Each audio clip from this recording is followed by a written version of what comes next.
Pengunjung mulai dari anak-anak hingga orang dewasa tampak antusias menikmati momen libur panjang dengan berwisata ke Millennium Waterpark Palu.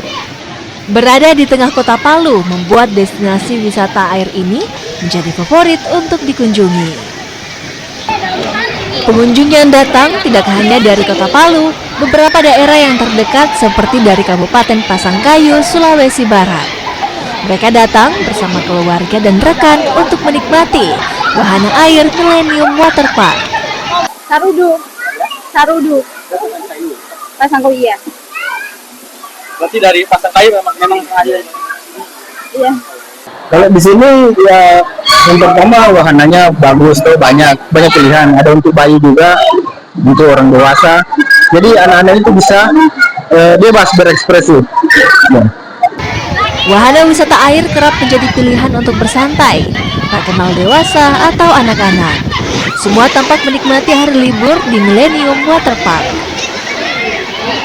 Aldim Tahlara, Kompas TV Palu, Sulawesi Tengah.